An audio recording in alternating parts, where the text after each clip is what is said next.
என் தங்கப்பிள்ளையே, பௌர்ணமியின் இந்த வெள்ளிக்கிழமையில் உன் வராகி அம்மா நீ கேட்ட மங்கள செய்தியோடு உன் இல்லத்தின் வாசலில் நின்று கொண்டிருக்கின்றேன்.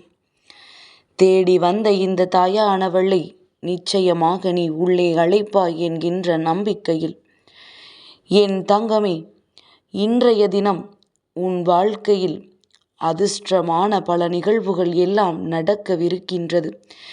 எதிர்பாராத பல திருப்பங்கள் உன் கண் முன்னே நடக்கப் போகின்றது. இதற்காகத்தானே இத்தனை நாளும் காத்து கொண்டிருந்தோம் என்று நீ எண்ணி மனம் சந்தோஷப்படுகின்ற அளவிற்கு உன்னுடைய வாழ்க்கையில் பல நல்ல நிகழ்வுகளை இந்த வராகி உனக்கு இன்று அரங்கேற்றி கொடுக்கப் போகின்றேன். மனமுழுக்க நல்ல எண்ணங்களோடும் உன்னுடைய வார்த்தைகளில் தெளிவான வார்த்தைகளும் இன்று இருக்க வேண்டும். அது மட்டும் நீ பார்த்து கொண்டால் மற்றவையெல்லாம் உன் தாயானவள் நான் பார்த்து கொள்கின்றேன். பேசுகின்ற பொழுது வார்த்தைகளில் கவனமாக இருக்க வேண்டும் என்று அம்மா அவ்வப்பொழுது உன்னிடத்தில் சொல்லிக் கொண்டிருப்பதற்கு ஒரு காரணம் இருக்கின்றதல்லவா? நான் அதனை உனக்கு ஞாபகப்படுத்துகின்றேன்.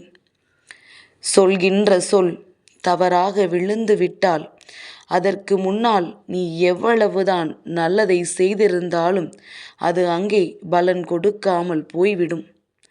நீ செய்த இந்த ஒரு தவறான வார்த்தையினால் நிகழ்ந்த பலன் மட்டுமே அவர்களுக்கு நினைவிருக்கும்.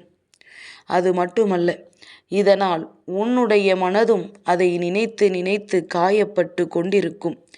பேசுவதற்கு முன்னால் சிந்திக்க வேண்டுமே தவிர பேசிய பிறகு சிந்திப்பதனால் எந்த பலனும் இல்லை என்பதனை நீ புரிந்து கொள்.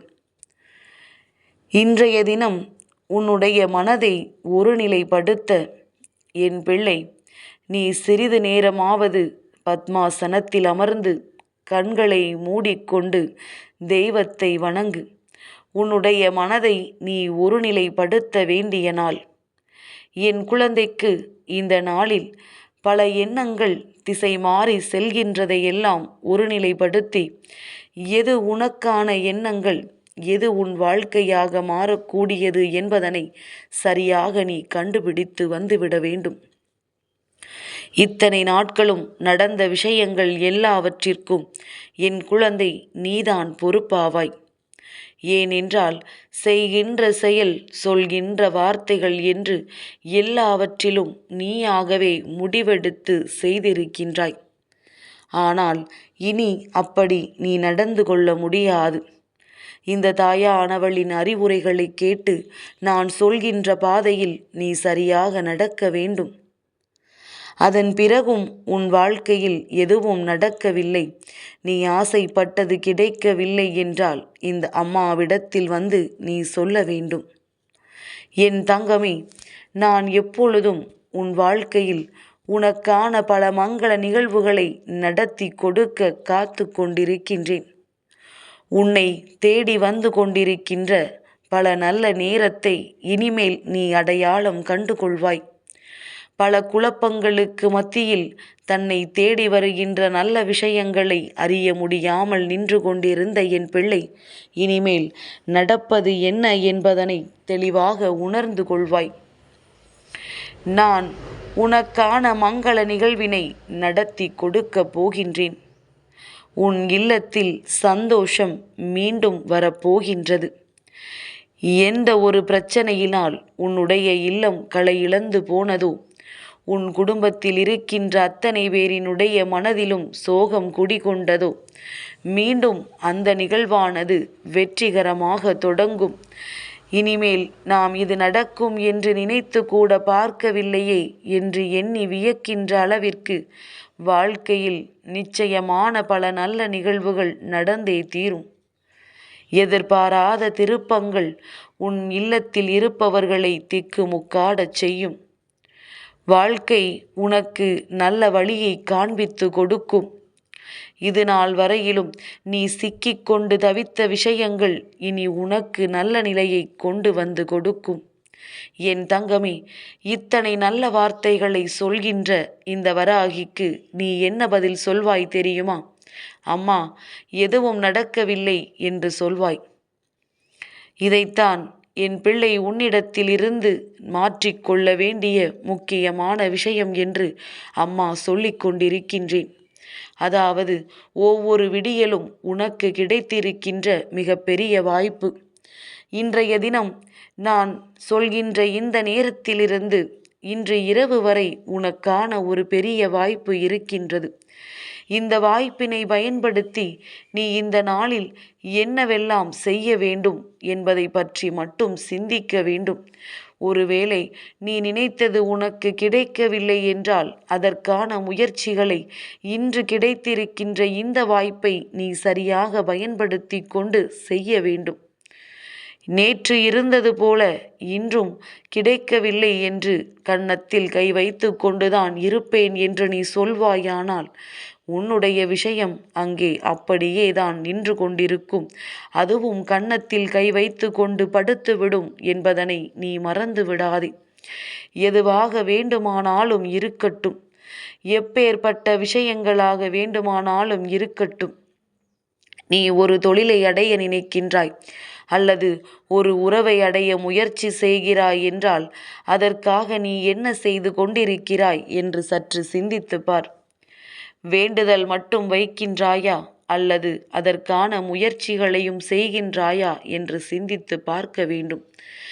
எந்த நேரத்திலும் அதிகாலையில் உன் மனதில் எதிர்மறை எண்ணங்கள் வந்துவிடவே கூடாது. எதிர்மறையாக நீ சிந்திக்க தொடங்கிவிட்டால் உன் வாழ்க்கையில் நடக்கின்ற எல்லாமே உனக்கு எதிர்மறையான பதிலைத்தான் கொடுக்கும். நாம் நல்ல நிலைக்கு செல்ல வேண்டும், நல்ல வாழ்க்கையை வாழ வேண்டும் என்கின்ற வைராக்கியம் இருப்பவர்களுக்கு அதிகாலை பொழுது தனக்கு கிடைத்திருக்கின்ற ஒரு மிகப்பெரிய வாய்ப்பாக பயன்படுத்தி கொள்ள துணிந்து நிற்பார்கள். என் தங்கமே, நீயும் அதுபோலத்தான் இனி உன் வாழ்க்கையில் நடக்கின்ற விஷயங்களை எல்லாம் சரியாக எதிர்கொள்ள எப்பொழுதும் நீ தயாராக இருக்க வேண்டும். என் தங்கமே, நடப்பது ஒவ்வொன்றும் உன்னுடைய நன்மைக்கு மட்டுமே. உனக்கு வேண்டுமானால் இதை பார்க்கும் பொழுது மிகவும் கடினமான ஒரு விஷயமாக இருக்கலாம். இந்த நேரத்தை கடந்து வருவது என்பது உன்னால் முடியாத காரியமாக இருக்கலாம்.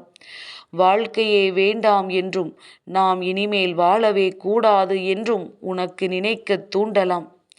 ஆனால் எந்த நேரத்தில் இதையெல்லாம் கடந்து நீ வர துணிகின்றாயோ, வாழ்க்கையின் விரக்தியின் உச்சத்தில் இருக்கின்ற ஒருவன் தனக்கு இந்த உயிரே வேண்டாம் என்று நினைத்து மாய்த்து கொள்ள நினைக்கும் பொழுது அதிலிருந்து மீண்டு எவனொருவன் வருகின்றானோ அவன் இந்த வாழ்க்கையை வெல்வதற்கு பிறந்தவன் என்பதில் எந்த ஒரு மாற்று கருத்தும் கிடையாது. ஏதாவது ஒரு சூழ்நிலைகள் உனக்கு ஏற்றதாக நிச்சயமாக உன்னுடைய முயற்சிகளுக்கான பலனாக உன் வாழ்க்கையை மாற்றி கொடுக்கும். எந்த நேரத்தில் தன் வாழ்க்கையின் மீது வெறுப்பு கொண்டாயோ அதே நேரத்தில் உன் வாழ்க்கையின் மீது நீ அதிக அன்பு கொள்வாய். இத்தனை சந்தோஷம் காத்திருக்கிறது என்று தெரிந்திருந்தால் அன்று அவசரப்பட்டு அந்த முடிவினை நாம் எடுத்திருக்கவே மாட்டோமே, இது போன்றெல்லாம் நாம் நினைத்திருக்க மாட்டோமே என்று எண்ணி நீ வருத்தம் கொள்வாய். வாழ்க்கையில் நடக்கின்ற எல்லா விஷயங்களுக்கு பின்னாலும் மிக பெரிய சந்தோஷம் ஒளிந்து கிடக்கின்றது என்று உன் அம்மா சொல்வதற்கான அர்த்தத்தை நீ புரிந்து கொண்டால் நிச்சயமாக வாழ்க்கையில் நடக்கின்ற எந்த தவறுகளுக்கும் நீ காரணமாகி விடமாட்டாய். என் தங்கமே, உன்னை படைத்தது வாழ்வதற்கு. அந்த ஒரு தொழிலை மட்டும்தான் இங்கு வந்து நீ செய்ய வேண்டுமே தவிர மற்றபடி வேறு எந்த தேவையில்லாத சிந்தனைகளும் உனக்குள் வரக்கூடாது. ஏன் பிறந்தோம் என்று கூட நீ நினைக்கக்கூடாது. பிறந்தது, இந்த பிறவி கிடைத்தது நீ செய்த பாக்கியம். அதை நீ சரியாக பயன்படுத்தி கொண்டால் உனக்கு வாழ்க்கை சந்தோஷமாக மாறும். கிடைக்கவில்லை என்று வருத்தப்படாமல் கிடைத்தால் சந்தோஷம் என்று எண்ணி நீ உன் வாழ்க்கையில் உனக்கான பயணத்தில் தொடர்ந்து பயணித்து கொண்டே இரு. உன்னுடைய வெற்றி உச்சத்தை தொடும் பொழுது விலகி நிற்பது எல்லாம் உன்னை தேடி தானாக வந்துவிடும் என்பதனை நீ மறக்காமல் புரிந்து கொள்வாய். என் தங்கப்பிள்ளைக்கு இந்த வராகி அம்மாவினுடைய ஆசீர்வாதங்கள் எப்பொழுதும் உண்டு.